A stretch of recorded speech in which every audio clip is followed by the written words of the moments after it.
keys are to the glory days at the stick. From who's got it better than us to brick by brick. It's always the 49ers way, from off-season to game day. Yeah, we talk back. It's the 49ers Cutback.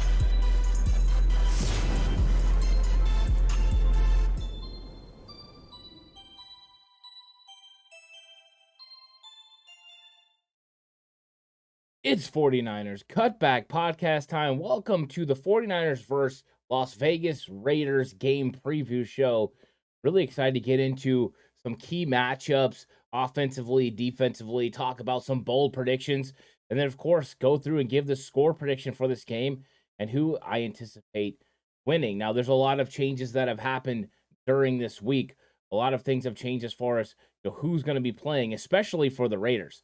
The Raiders have made a lot of wholesale changes, including Derek Carr being benched and them deciding to go, with Jared Stidham. So Jared Stidham's going to be at the helm, and he's a guy with little to no experience. Not a lot there. He's thrown 2 touchdowns in his career, 4 interceptions.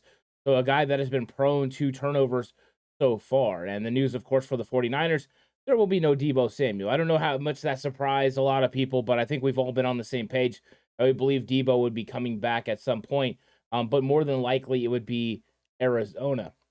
One of the things that's really good to hear is that Kerry Hyder and Ambry Thomas are listed as questionable, so both could be involved overall in the game. So I think that's good news for the 49ers. 49ers are going pretty much healthy, and then this is going to be a nice matchup. So let's get into this a little bit. Let's talk about the coaches and this matchup. Josh McDaniels for the Raiders comes over from the Patriots. Of course, he did have a stint with the Denver Broncos. Didn't go well, and he ends up back at New England with Bill Belichick. Then he has the weird flirtation with the Indianapolis Colts where it looks like he's going there. He ends up going back and not taking that job and going back to New England. Frank Reich takes the job, and the rest is history. But Josh McDaniels has been a pretty good offensive coordinator in this league for a long time. He's had a lot of success, including winning championships with the likes of Tom Brady at the helm. Kind of makes it easier, doesn't it? But he comes over, and then he kind of brings guys that do the similar things that he likes to do with his coaching staff.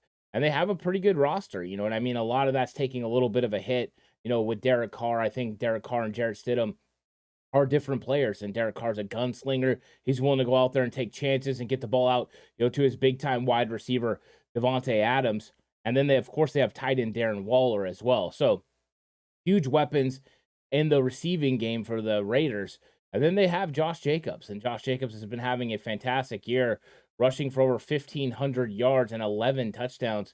It's spectacular, and he single-handedly took out the Seattle Seahawks in that overtime matchup that they had early on this year. So Jacobs is somebody that the 49ers are definitely going to have to pay attention to, but they had suffered some injuries on defense. And that's going to change up the game plan for the 49ers, I'm sure. But Chandler Jones is going to be out. Denzel Perryman, the starting middle linebacker, is going to be out. They've already suffered injuries in the secondary, throughout the season. So the Raiders team overall have weapons here or there. I mean, they still have Max Crosby. They still have talented players. But the 49ers are definitely on the hot streak, 8 in a row, playing spectacular right now. So this is going to be an interesting matchup. Got old ties and kind of old cuts from the Oakland Raiders versus the San Francisco 49ers, and even the LA Raiders, Al Davis and that organization. It was a little bit of a rivalry, and it got more heated through the years. And let's not forget that the 49ers, after the Raiders left and went to Las Vegas, come with the tagline "Faithful to the Bay." So it's real. There's something here. Is it as amped up as when it was Oakland versus San Francisco? Definitely not. But it's still a game that the 49ers want to win, need to win, because they're still jockeying for good position in the playoffs. That number 2 seed is still within reach. The number 1 seed could be difficult, but as long as that chance is still out there, you want to prepare for it, because you always want to have home field advantage no matter what the situation is. And the 49ers can improve their situation by playing really well. So let's get into a little bit of the key matchups in this game. And the first one I'm going to talk about is an offensive key matchup. And what I want from the 49ers is taking advantage of soft coverage. So I broke down the Raiders game versus Steelers, and if you want to watch that, you can head over to Patreon and check that out. Raiders scouting report. I do a scouting report every week on the team we're about to play. And this week it was the Raiders, and the Raiders against the Steelers was an interesting matchup because you had Cody Pickett playing quarterback, so a rookie. You can kind of get an idea of the way in which the Raiders wanted to attack him. Did they bring blitzes sometime? Yes. But most of the time, it included soft coverage, and it also included cover three. They were playing off, they were making him be accurate, they're making him be decisive, throw the football, and then rallying to make tackles. 49ers can take advantage of that soft coverage. You can't do that against Brandon Ayuk and George Kittle and Jawan Jennings. Like, these guys are going to make plays against you. So what the 49ers have to do early in this game, if the Raiders decide to go with the same sort of method, is take advantage of that and get the ball out quickly and let your playmakers create with their legs. We got the yak attack here in San Francisco, and it needs to be on full display. They need to get the ball out quickly, and they need to make sure these guys attack. That's if they're playing off and playing that soft coverage, because the Raiders will miss tackles. They will make mistakes, and you'll have opportunities for big plays. Plus, what will happen is if they're bringing those guys in the box but playing soft coverage to try to protect themselves, you're going to be able to eventually make them kind of play, move a safety out of the box, and then you can run the football. So it's all about getting to where you can run the football consistently. But if the Raiders load the box and try to take away Christian McCaffrey and Jordan Mason, then getting with these rhythm throws and taking advantage of the soft coverage is what the 49ers need to do on offense. And the 49ers have plenty of weapons to do it. Pretty extensive amount of exotic looks that, Kyle Shanahan likes to run where he can find mismatches. And that's one of the issues with the Raiders. If you put them in a base personnel set, which means you get them in their base 4-3 or 3-4. What you're going to do is you're going to be able to take advantage of some of the matchups between linebackers and players like Kyle Juszczyk or George Kittle or Ray McLeod, because when it comes down to it, the linebacker group for the Raiders is not as good, as it could be. I mean, Luke Masterson was getting beat pretty consistently by Freiermuth of the Steelers, and not even on good routes. He's not great in zone coverage, and I'm sure they're going to run a lot of zone against this 49ers offense, and I think the 49ers are going to be able to take advantage of it, and that's one of the matchups you get with this loose coverage. Okay, I'm playing loose on the outside. I got a safety on the deep third. Well, that means sometimes you're going to have these linebackers, having hook to curl or having flats. You can get out there and create space against them because they're not Drager, though they're not Fred Warner, and their best cover linebacker was Denzel Perryman, and he's not going to be playing in this game. So I think there's opportunities for the 49ers to attack, this group of linebackers for the Raiders. And on the back end for the Raiders, they're going to be going with Sam Webb. Rock Ya-Sin has been officially put on IR, so he's out. So you've got Sam Webb at left corner. You've got Nate Hobbs at right corner with Emick Robertson playing in the slot. And then you've got the safeties, Roderick Teamer and Trevon Morwig. And Morwig, of course, out of TCU. Lots of 49ers fans of him over the last couple of years. So you see what we're kind of looking at here. Linebacker position is dealing with injuries, and the back end is. They're going to have to play soft coverage and try to tackle the 49ers, in front of them. I just don't know if that's a good recipe for success for this Raiders defense. But the 49ers have it there. And if they do run press man coverage, I feel bad for them. There's going to be some issues in the back end. So the 49ers definitely have an advantage in that matchup. Now, over on the defensive side, it's all about slowing down Josh Jacobs. And you can see him. He's right there on the thumbnail. A lot of people would say it's Davante Adams. Davante Adams is spectacular. But this Raiders offense really goes off the run game. Go back and watch the Steelers game, and when Josh Jacobs got it going early, and he didn't even have a really good game, but just had a little bit of success early, those linebackers for the Steelers were going all out to stop that run. And when they did, they left a tremendous void in the middle of the field. There's one play I break down where there's literally 10 yards in every direction from Darren Waller, and he's wide open. He gets the ball, and he gets a pretty good gain, a little over 20 yards. It's a nice play.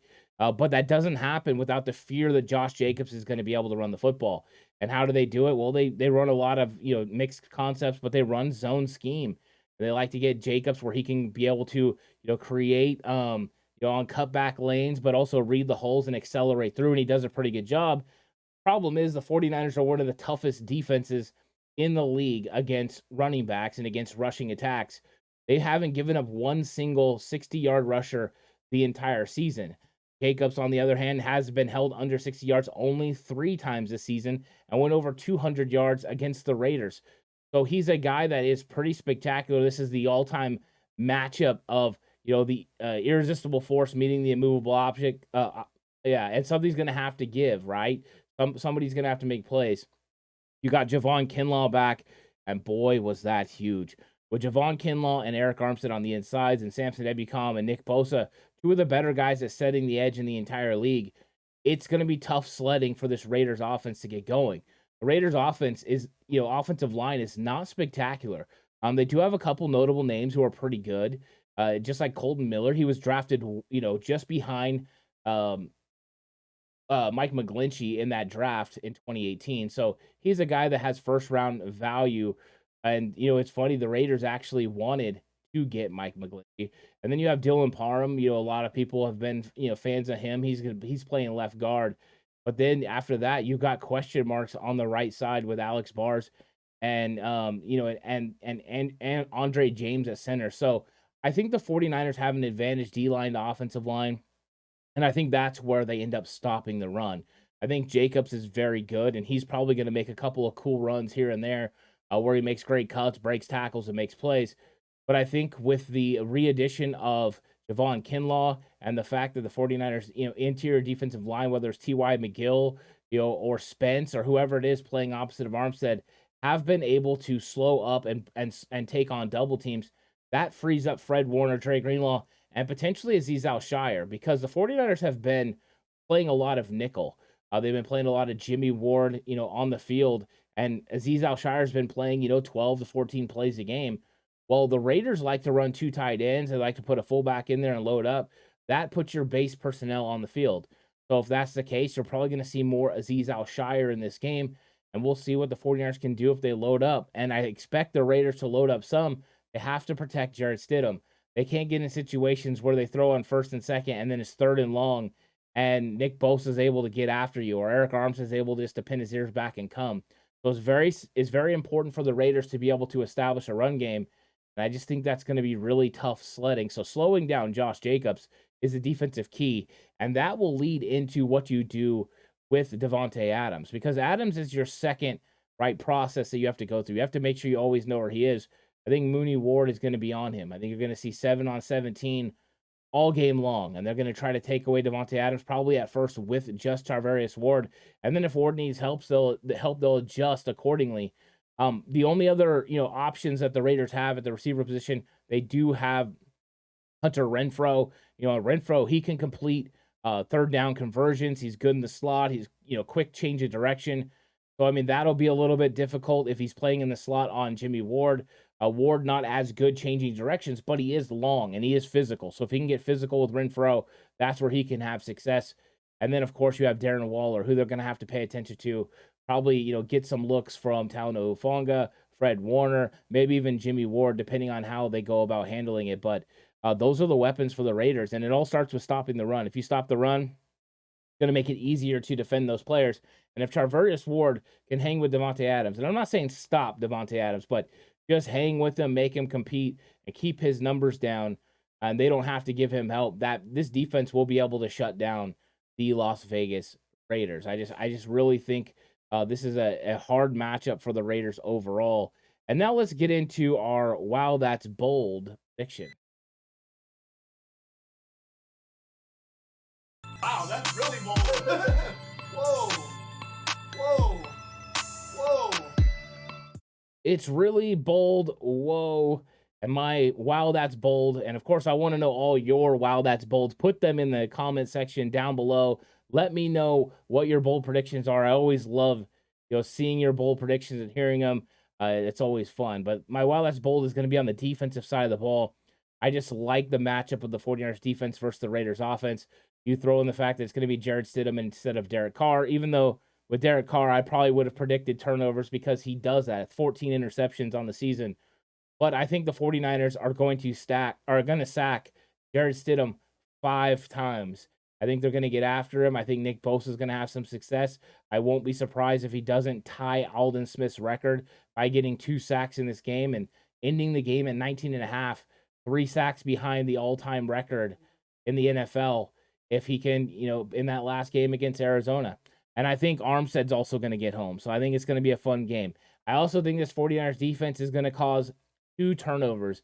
I think with Jarrett Stidham there, he's going to get happy feet as the 49ers pressure him at times. And I also think he's just inexperienced. His record alone in his time that he's played, 2 touchdowns and 4 interceptions means he's prone to turn over the football. I think he will as well in this game. And I think the 49ers are going to hold the Raiders under 225 yards of total offense. I think this is going to be a defensive dominated game. I think this defense is not going to be happy with the fact they gave up 20 points to the Washington Commanders that consisted of 3 touchdowns. They're a prideful group. They're not going to want that to happen. And the Raiders are going to be the ones that have to deal with that possibility. I think it's going to be a fun matchup between the two teams. But now it's time for the score prediction. And I also want to know your score prediction. So leave those down in the comment section down below. Let me know what you think about this matchup and who's going to win. So I've been making predictions throughout the week, and it's kind of changed. And I talked about this a little bit on the live yesterday, was the fact that the first time I made a prediction on Slightly Offsides, an exclusive show that's over on our Patreon, 49ers Cutback Patreon, me and Horst were discussing the game prediction. He makes a prediction every week. Normally, I wait until this game preview show. I said, well, I'll go ahead and do it for the patrons, And I predicted that the 49ers were going to win 34-13. That was with Derek Carr at the helm. So then it changed, and I was over on John Chapman's Patreon, and he asked me the prediction. And for fun and paying homage to Nick Mullins, who beat the Raiders in 2018, him and George Kittle, I said 35-3. Well, now I get to give my prediction of what I believe the score is going to be, because after watching the film and everything, I think the 49ers are going to dominate this football game. I think it's going to be tough for the Raiders to get going, a lot because of Stidham, but also because the 49ers are good about stopping the run, and that's really how this offense gets going. They run the football and then create play action off that. I don't think you can put Jarrett Stidham, in an empty set and let him go pick it apart. So I got the 49ers making plays, and I got them winning 38-10. I figure Stidham and this Raiders offense gets 1 touchdown, and then at some point they get a field goal. But I think the 49ers are going to dominate. They're going to go, from beginning to end on this one. And it's going to be a fun game to watch, and the 49ers are going to take care of, the Bay Area rival or former Bay Area rival in the Raiders. And you know what? That's what's exciting. 49ers will win 9 straight if this happens. Kyle Shanahan's longest win streak as a coach in the NFL. Spectacular.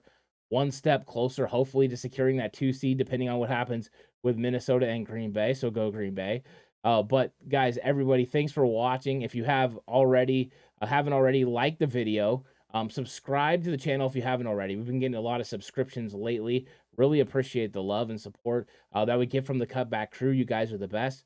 So thank you guys so much. And if you haven't checked out Patreon and you'd like to, you can get exclusive content like a episode every week of Slightly Offsides with me and Horst, where we talk 49ers, but kind of in a more open area and forum. And then also scouting report videos. Those things are available over on Patreon if you want to go check that out. But thank you guys so much for watching. Hope you guys have a great new year. And I'll see you after the game for the live reaction show. Come join me right after the 49ers versus Raiders game. We have a fun conversation. If you like interactive chat, get here. I go through everyone's conversations. I answer all the questions. We just have a really good time. So join me for that. But until then, stay safe. And remember, the right way is always the 49ers way.